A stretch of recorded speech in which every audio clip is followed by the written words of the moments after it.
Welcome to more World of Warplanes content from the Noble Q, and this video is a full review of the Tier 10 German ground attack aircraft, the Messerschmitt Me P.1102 B. Hello there.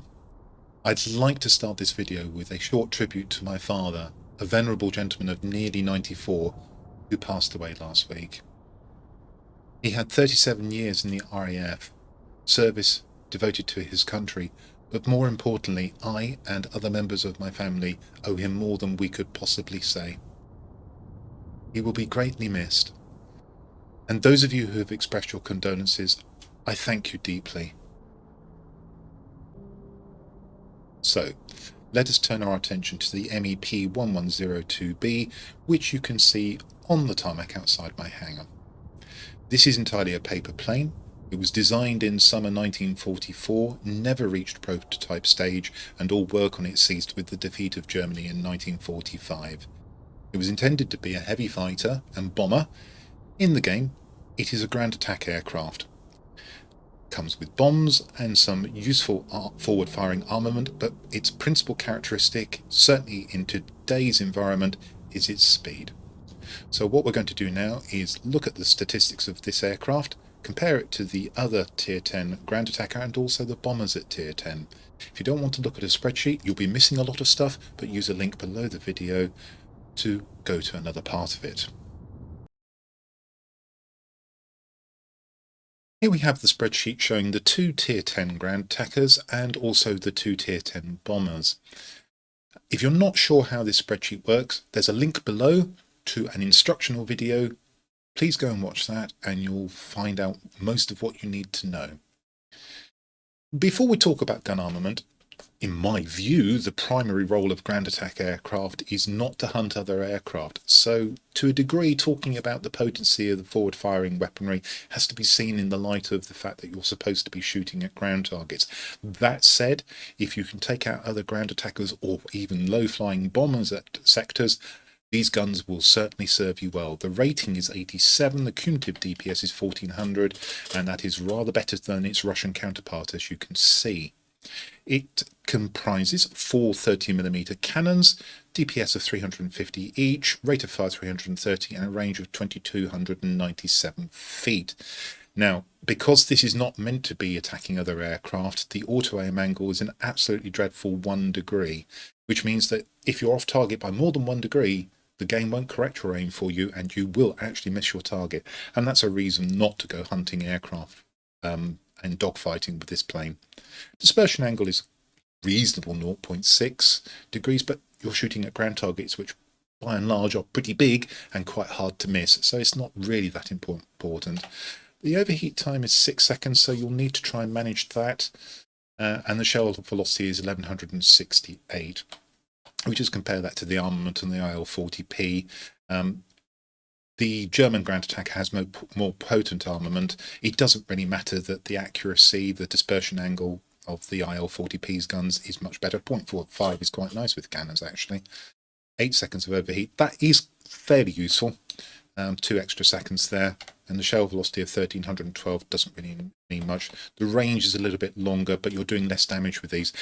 Basically, with the Russian ground attack, you want to concentrate more on the ordnance. What is important is the defensive armament, and I have a beef about most of the ground attackers from Tier 8 upwards, and indeed the bombers as well. I think the rear guns can be made too potent, and here's why. The gun armament on the German ground attacker has a cumulative DPS of 240, which is actually worst in class, and worse than the two bombers here. Well, the bomber rear gunners are grossly overpowered anyway, but it's the range that really makes the difference. 3,281 feet, which means that you can shoot aircraft pursuing you long before they are in range of their weapons, and often you can critically damage them, taking out their engine, and keep them at a distance and shoot them down before they can do you any damage. And personally, I don't think this should happen in the game, but bearing that in mind, if you're a ground attacker player, you'll probably be screaming right now, of course we need such potent armament, otherwise we'll just get shot down. And in fairness, even though the armament on the Russian ground attacker is technically a little bit better, it pales into comparison with the bombers, which are vicious with their rear gunners once they've been fully specialised, and the crew member gunner has lots of skills. You cannot go at these bombers with, for instance, a fighter from behind. They will simply shoot you down, and it's upsetting the game balance. That said, the message you need to take here away from here is that the German ground attacker has a very decent rear gun. Even though nominally it's the worst of the 4 aircraft here, it will still serve you well. If somebody is foolish enough to pursue you at distance, you will shoot it down. Ordnance, a little bit on the light side.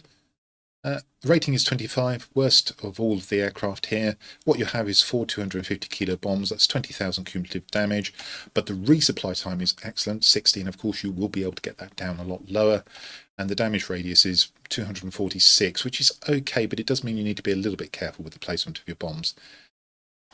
The Soviet ground attacker has much more ordnance. Not only does it have 2 bombs, it also has 8 rockets, and between them, they're packing 30,000 cumulative damage. However, the drawback here is the reload time is 90 seconds in both cases. You can do more at a sector, and strangely enough, by the time you reach another sector, you probably will have reloaded, even though you have a much longer reload time, because the drawback of the Russian ground attacker is it is slow. And in today's environment, I'm afraid that's a really vital drawback. We'll talk about speed on the German ground attacker in a moment. Unfortunately, both of the Tier 10 bombers are overpowered with respect to their ordnance, in my opinion. 4 1,000 kilogram bombs on the EF-131, a reload time of 50 seconds, which of course is going to come down to 35, maybe even 30, I guess, under the right conditions, which is faster than the German ground attacker. Far more cumulative damage, 40,000. And the damage radius is so big that the bombs can be dropped inaccurately and they will still overlap. No wonder this aircraft goes through sectors and in one pass flips them. And it's pretty much a similar story with the Su-10, although this aircraft is used a lot less. And also you have to work a bit harder because you've got 8 500 kilogram bombs, probably going to have to drop a pair to make sure you destroy your target. But the cumulative damage is 56,000. If you get it right, you are going to go through a sector and flip it straight away as well. And as we'll see, speed is an issue in a moment. 295 damage radius, still a lot bigger than the German ground attacker. And frankly, if you were trying to take out, do ground attacking, the aircraft of choice these days are the bombers, and if you're experienced in the game at Tier 10, you'll know that most people pick the bombers. But we'll talk about more the niche for the German ground attacker as we go through more of the statistics. Survivability, it's not particularly a robust aircraft. Now, I suppose you could put a tank build on it. The problem with the tank build is it reduces the speed, and I think speed is important for a ground attacker these days. So only 1,800 hit points, damage resistance of 55, fire resistance of 70. Compared to the Soviet aircraft, it's quite fragile. Soviet aircraft has got 73 as a rating for survivability, 2,500 hit points, 60 damage resistance and 80 fire resistance. The bombers, the German bomber is about the same as the ground attacker, and the Soviet bomber is a bit more robust. However, what's the point of having strength if you can't get to sectors to take them? We'll talk more about that in a moment as well. And here's the important feature for this ground attacker in today's environment. It's reasonably quick. The rating is 61, cruise speed 299, maximum boost speed 478, and straight away we can see, as well as the boost duration of 45 seconds, this certainly outclasses the IL-40P. And here is the principal reason why the IL-40P, that back in the day was the best aircraft to choose to go and flip sectors with in terms of ground attacking capability, has now become pretty much redundant. It is too slow because the bombers are much faster. The EF-131 is much faster even than the German ground attacker, and so is the Su-10, and they carry more ordnance and they reload faster. Now, the problem the bombers have is that if there are heavies in the game, the heavies will concentrate upon them. And there's the clue as to why the German ground attacker can still work quite well in some games. It's because the heavies now are pretty much leaving the ground attackers alone. They're too busy with 2, 3, maybe even 4 Tier 10 bombers. But You need the speed to get around the sectors, and that's why the German ground attacker, in my opinion, is much to be preferred to the IL-40P these days. Maneuverability, well, it's not meant to be a dogfighter, but it is much more agile than the IL-40P, so if you are in the process of flipping a sector and one of these IL-40Ps is on the opposing side and in that sector, get behind it and shoot it down. Same with the bombers, you might very well find that they're low, but they will probably just fly away from you, but nevertheless, take your opportunities if you can. They will not outmaneuver you. Not much more to be said about maneuverability except in that specific circumstance. Altitude performance, well, it's a ground attacker, so it doesn't have very much.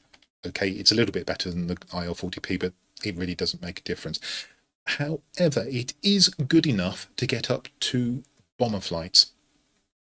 And that can be useful, especially if you're thinking about special achievements such as a Gabrowski's medal. Do take the opportunity to get up and shoot a bomber flight. You'll probably need to get it from in front and shoot down a couple as you're going towards them, and then sweep round. They will probably power away from you if you're not careful. But if you're quick enough, you should be able to destroy maybe 3-4 out of a bomber flight, and that's useful. Can't really do that with the Soviet ground attacker as well, so there's a little bit of versatility there, which maybe you might have overlooked. And if we just go to thrust to weight now, I am slightly suspicious about this figure of 0.49. This is a very good power to weight ratio, and of course it comes with the caveat we don't know what the drag figure for this aircraft is because it's not published anywhere. Nevertheless, the aircraft does feel quick, and in theory it should accelerate quite quickly, and again it outclasses the IL-40P. And it's much better than the two bombers, although they operate in different areas. The reason the two bombers are in this comparison is that you need to see that they carry much more ordnance and they reload at least as quickly, if not much more quickly, than your aircraft. Probably not a great deal to see in the worst in class figures. We'll just have a quick pop down. Nothing really springs out. I've already covered most of the weaknesses of the aircraft, such as the survivability. But as I say, I think this aircraft's niche in the game is speed, its ability to get to sectors. If you're on a 4-sector map with 3 or 4 bombers, you're not going to get to do very much. If a bomber follows you around, or rather precedes you and gets to sectors, you still won't do much. But on a 5-sector map, if the heavies are busy with the bombers and the bomber players aren't particularly good, this aircraft can still serve you quite well, as you'll see in the coming replay. Right, let's go and see how I've set this aircraft up. Here we are, back with the plane on the tarmac outside the hangar, and the first thing to say is that my instance of this aircraft is specialised. I have all of the equipment and consumable slots available. What you'll be missing when you first get this aircraft is 1 slot off the forward firing weapon, and rather significantly, the outboard weapon slot. Now, this means that you're not going to be able to, when flying this aircraft stock, reduce the reload time of the bombs, and that's going to be annoying. As far as the consumables are concerned, you will be missing a slot of the turret. That's probably neither here nor there.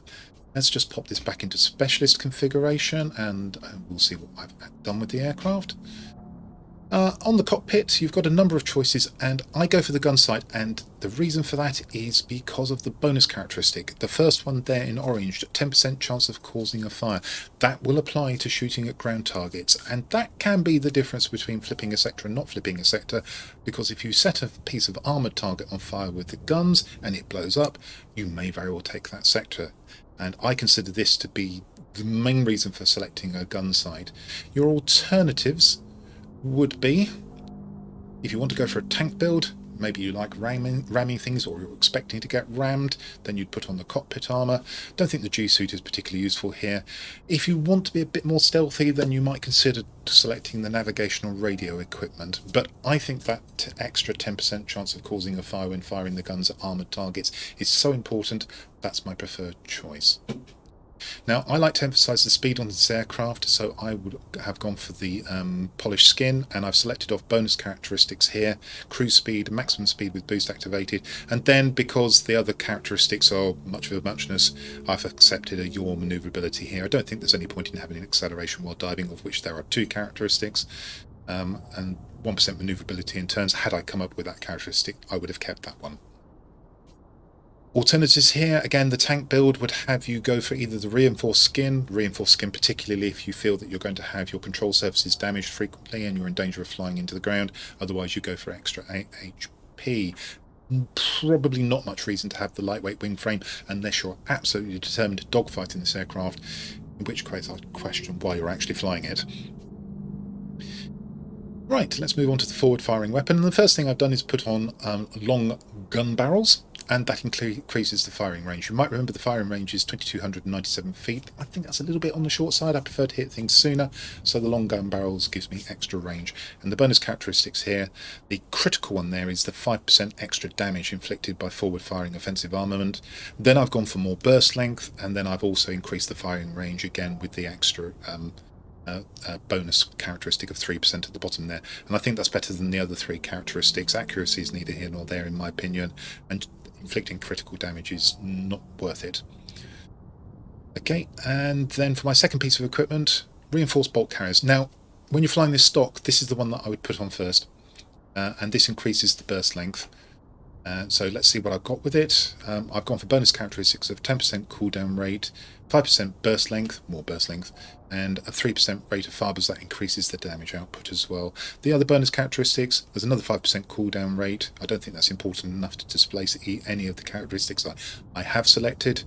Rate of fire is quite nice, but I've already got a 3% rate of fire, and the accuracy, again, I don't think is that important. And again, for me, this is the piece of equipment I would choose first when you're flying at stock. The other choices, you could put on gas-operated action. I don't think that's particularly significant here. Higher rate of fire, producing more damage.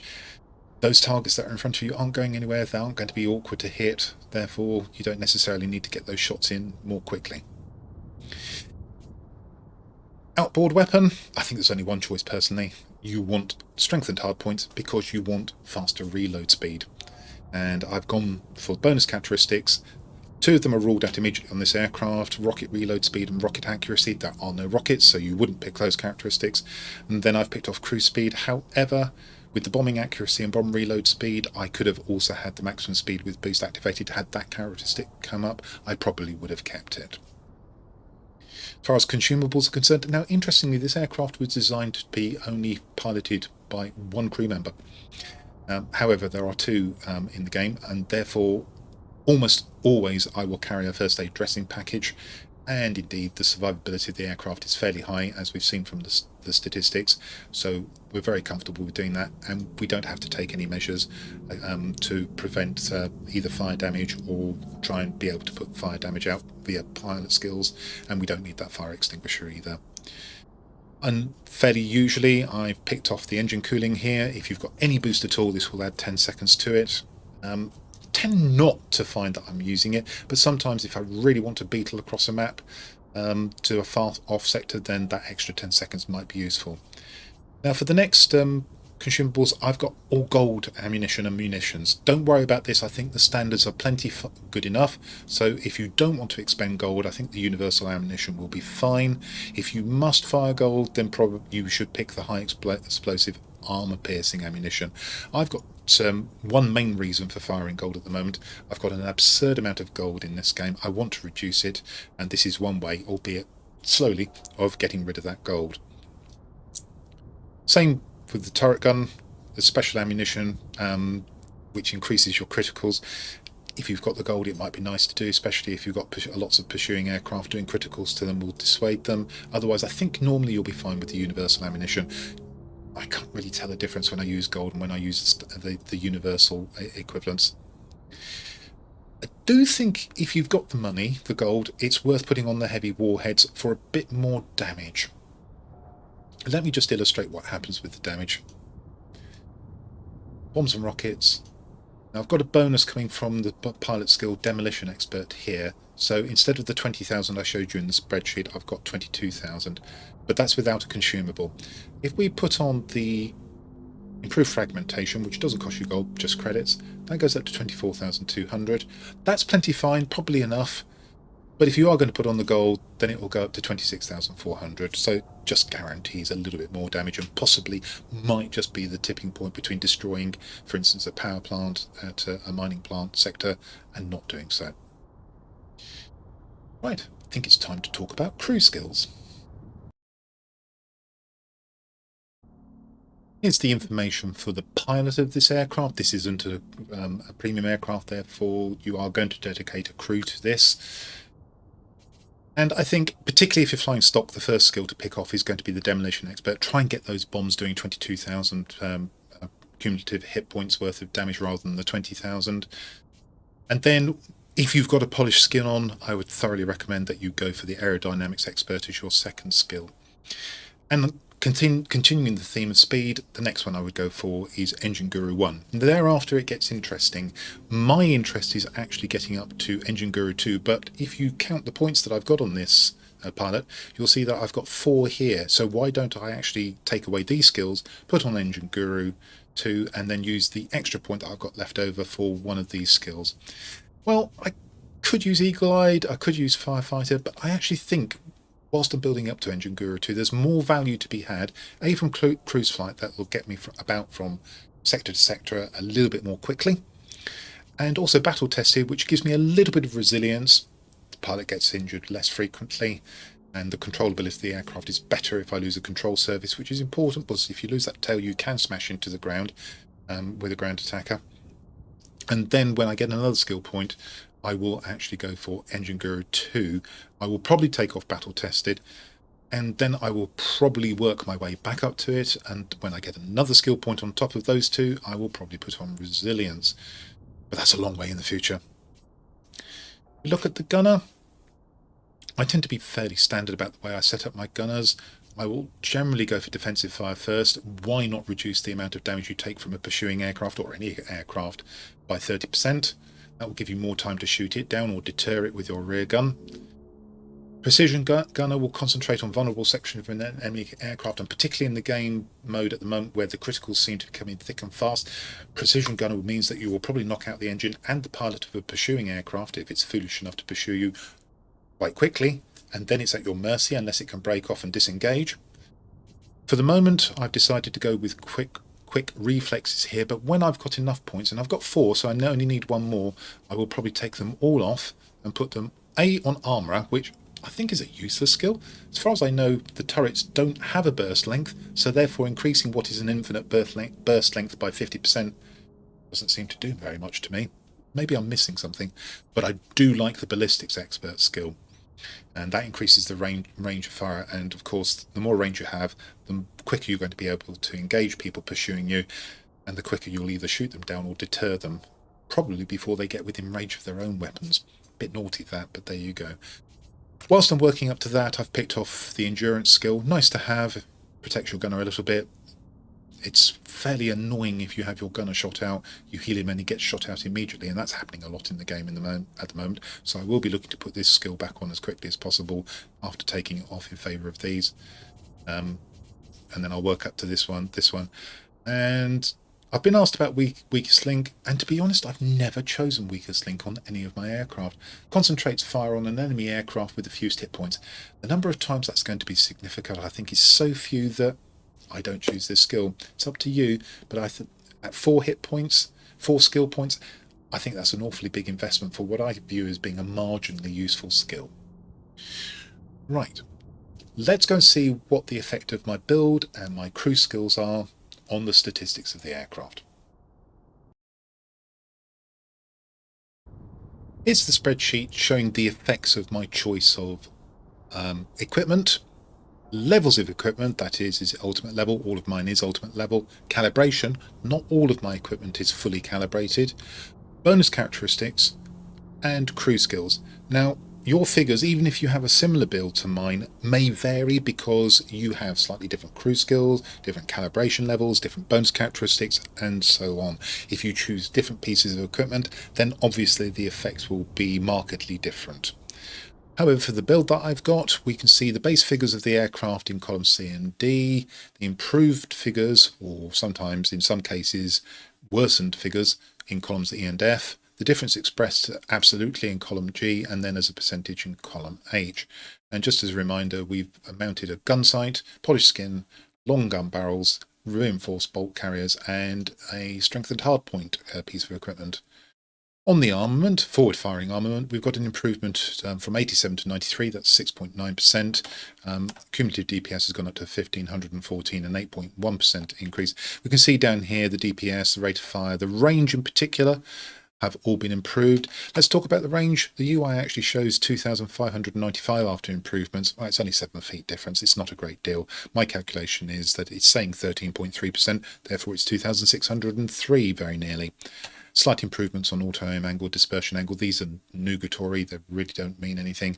However, 0.8 and above increase on overheat time is useful and very nice to have. Now, the main figures for the defensive armament haven't changed, but golly gee, 80% more chance of criticals. Oh my goodness, if you're following one of these with 50% coming from precision gunner skill and 30% coming from the special ammunition that I've selected, you're really going to know about it. And this is actually not good for the game in my opinion, but there it is, you can do it. You've also got a 50% better aiming speed. When it comes to ordnance, wow, I did not expect to see it increase from 25 to 45. That's an 80% increase in rating. And how's it made up? Well, we've gone from 20,000 cumulative damage to 26,400 cumulative damage. That's what it says in the UI for the calculated figure. However, in terms of a percentage, the UI actually declares a 30% increase, not a 32% increase. And the reason being is that it says it's 30%, but it actually calculates the figure multiplicatively. So basically, it takes the 2200, which has got Demolition Expert on it, adds 20% to it, and then that new figure, it adds another 10%, and that gives you the 26,400. A straight 30% increase here is actually 26,000 cumulative damage, but there you go. There's something that the Wargaming team, World of Warplanes team, need to fix sometime in the future, although it's not urgent. Much more interestingly, we've got a 30% decrease in resupply time from 60 to 42 seconds or thereabouts. And the damage radius of the bombs, you can be a little bit more inaccurate now. It's gone up by a healthy 30 to 32%, very nearly 325 feet from 246. Don't need to be quite as on point with the bombs. It's good. No effects on survivability with this build. Small effect on airspeed. I have used a polished skin, so you may be scratching your head, but unfortunately that's outweighed to a degree by the strengthened hard points. It's a trade-off. We've got an increase of 1.6%. The cruise speed has gone up by 18 miles an hour, 5.9%, but because of those strengthened hard points, we've actually lost, in this case, 20 miles an hour, gone down by 4.2%. And perhaps I should have picked off that characteristics on bonus characteristic on the strengthened hard points, which increased the maximum boost speed by 1% instead of the cruise speed in bonus. As far as manoeuvrability is concerned, a little bit down from 23. This won't be significant. You'll still outmaneuver an IL-40P quite easily, for instance. Down 2 points, 8.7%. And that's because the turn time, 360 degree turn, has gone up to 18.5 seconds, an increase of half a second. And there's a tiny, slightly mysterious effect on climb rate of 7 feet per second, 2.4%. You're not going to notice that. And that is the effect of my choices on equipment levels, calibration. I could do more with calibration, I'm sure, bonus characteristics, and crew skills. So, time to move on and see how this aircraft performs in battle. The map for the forthcoming battle is Plateau. It's the turning point variant. This is a 5-sector map with the 5 sectors laid out roughly in the shape of 5 spots of a die. And what we have is a central garrison, which strategically isn't important because it only conveys the standard 3 resources every 5 seconds. But of course, tactically, it's important because it allows easy access to the other sectors. On one axis, the most important strategic centers are the command centers, one near each spawn. And of course, these release bomber flights to attack enemy sectors and try and flip them to your team. And on the other axis, we have air bases. These are repair air bases. That means you can get full repairs for your aircraft. You can select a different aircraft of the same tier if you're destroyed. And you can also spawn there, which may be useful if you want to try and attack the command center that's nearest either of those two. And the traditional way to win this battle was to possess your local airbase and local command centre and try and make sure that you had the garrison for longer than the enemy. You could use that as a springboard most easily to attack the enemy command centre if you weren't using the airbase, sometimes the enemy airbase. Of course, these days with multiple bombers and ground attackers, if you're not in a bomber or a ground attacker, then you're best to swarm around with the rest of your team, assuming there are plenty of them, and follow them around and make sure you're dominating whatever sector they choose to go to. If you are in a bomber or a ground attacker, you'll just keep going for the command centres and the air bases and not expect them to be held very long, which will give you plenty to do because basically there'll always be a sector to capture somewhere. There is a bonus battle at the end of the video because we're about to see in the order of battle there are only 6 players in this game. Now, the bonus battle, there are rather more players. It's the same map and variant, funny enough, and the same sort of outcome. So I do invite you to watch that if you're thinking that this is a very unusual battle and not very representative. You may be right, but the next bonus battle is more representative of current conditions in the game. So what do we have? Well, unsurprisingly, it's tier 10. We have 3 players on my team and we're all in ground attackers or bombers. Sadly, this is the state of affairs in the game nowadays. There's an EF-131 specialised and an SU-10 specialised. The enemy team, they've got a distinct disadvantage. First off, they have an SU-10 that isn't specialised.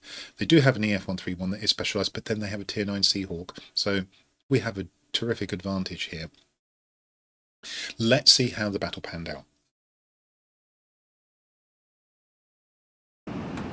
Before we go into battle, let me mention that this is a natively recorded replay file. It's not one of World of Warplanes replay files. That means you're going to be able to see the tail gunner in operation, which is a good thing when it's a GAA. And that's true of the bonus battle that's coming up later in the video as well. Now, because I have 2 tier 10 bombers in this team, I'm not going to the command centre, even though that's the most important sector strategically in my opinion.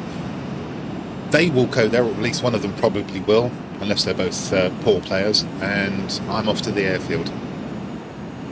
And unfortunately, you do have to think of the GAAs, the ground attack aircraft, as support aircraft these days, rather than frontline domination aircraft. One of the effects of using a native replay is that you can actually see me using the sniper mode as well.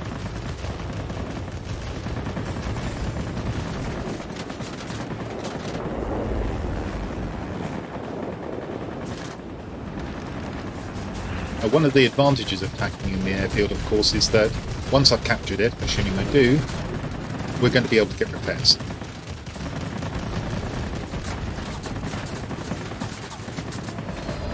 A couple of bombs there for the control tower.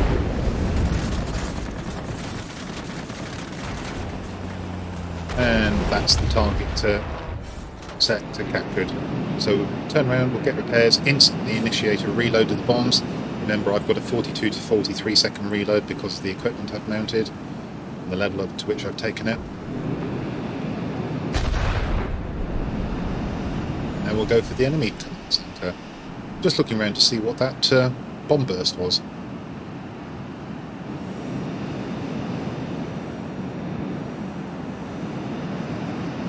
Not going to get distracted by the ground attacker that flew across my line of sight there. My job is to attack ground targets and not dogfight. So I'm going to take out this gun emplacement. There's then a soft set of targets just beyond it, which I take out, and then we'll swing in for the main target, the major radar station. A couple of bombs here. Then swing for the secondary radar station. Avoid the screen, take a pot shot at the Spitfire. Didn't actually destroy that secondary target there. Not to worry.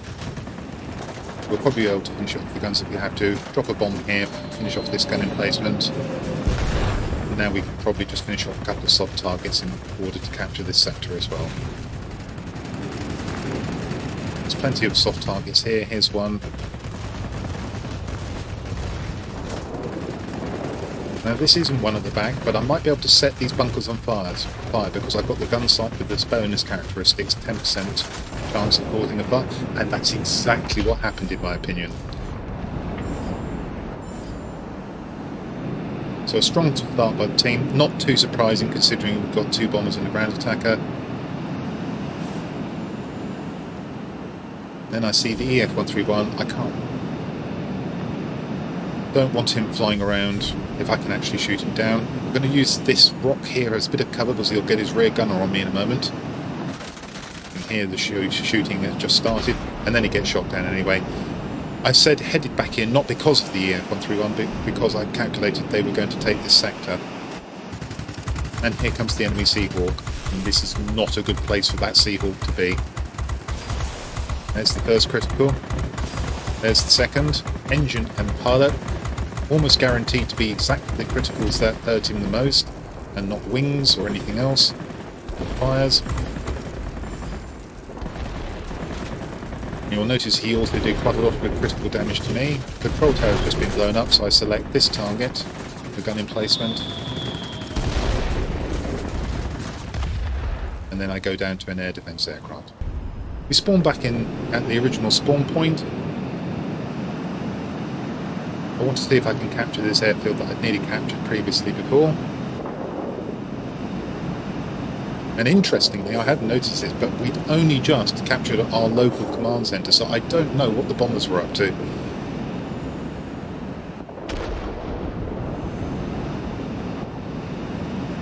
Looks as if we may capture this before I get to it, and we have.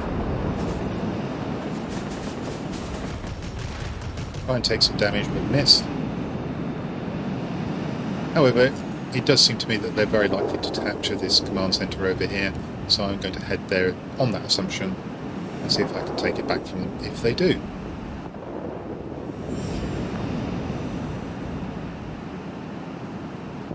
We can see a very badly damaged P228. We can also know that there's a ground attacker in here. Nor the P228. Don't like the J7W2s. Nowadays they're probably the biggest threat to ground attackers because of their massive guns. The heavies, as I've mentioned elsewhere in the video, are generally too busy trying to shoot down bombers and usually leave you alone. And the J7W2 presents himself nicely for me, so I shoot him down with the forward firing armament. The P228 flies away, consider chasing him, nothing doing there, and then he turns, and then I decide that the ground attacker is my preferred target.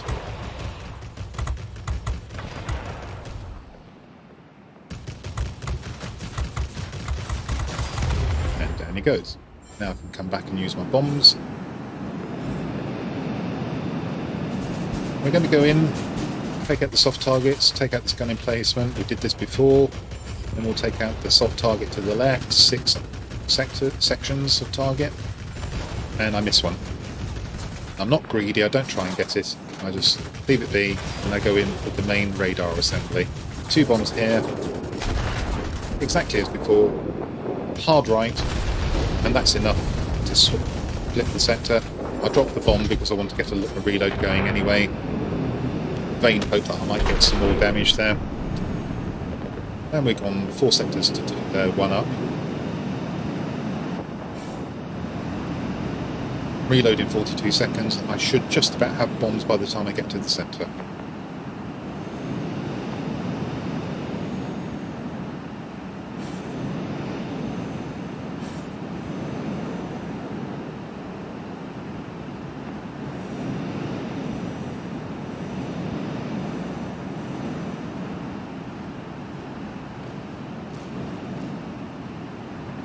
Very nearly reloaded. Let's work over some tents.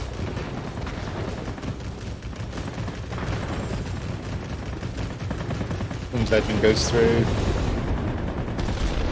Wow, that was exciting.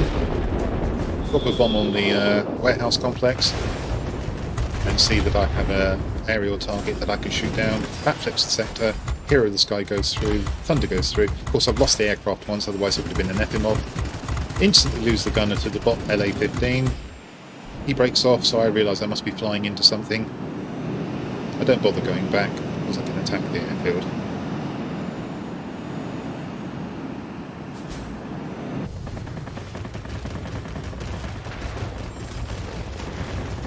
Soft target gun emplacement down. A couple of bombs here on the control tower. One would probably be enough, but why not use two?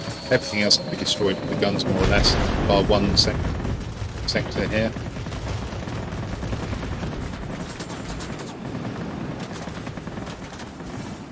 And as I swing around for another target, the end of the game arrives. And that's 18,500 personal points and a fairly good glut of medals. Let's have a look at the outcome of this battle. And as we can see from the centre, it's a 5 Chevron battle, or a Grade 1 attack aircraft. 141,003 credits, or silver if you prefer, of which 47,000, just a smidgen over, came from a premium account bonus. In the message box we can see that there are 11,400 credits worth of expenses. That was for repairing the aircraft, which I lost once. I was using prepaid consumables as usual, so no expenses coming from those. 5,475 experience, and that is split 3,533 base, just under 1,800 coming from a premium account bonus and some other bonuses making up the rest of that total. 273 free experience, 185 base, 88 coming from the premium account. No tokens on this occasion, but there are 3 epic achievements. There is the Thunder, there is the Winged Legend, and the Hero of the Sky. And if we look at the personal score tab, we can see that all 3 of the class-specific missions are complete, hence the 5 chevrons. 18,495 personal points with 5 sectors captured, 5 aerial targets destroyed, both rear and forward-firing weaponry, if I remember correctly. 2,810 damage to aerial targets with 10 criticals. Lost the aircraft once. 685 capture points. Usually all of these, or most of these, would come from attacking, and indeed in this case it's all attacking. 21 ground targets destroyed. That was 95,489 points worth of damage. On the team score tab we can see that that was enough for first place, both by personal points and by chevrons. That would have been on either team. I outscored our EF-131, I also outscored their EF-131, and our Su-10 made a significant contribution.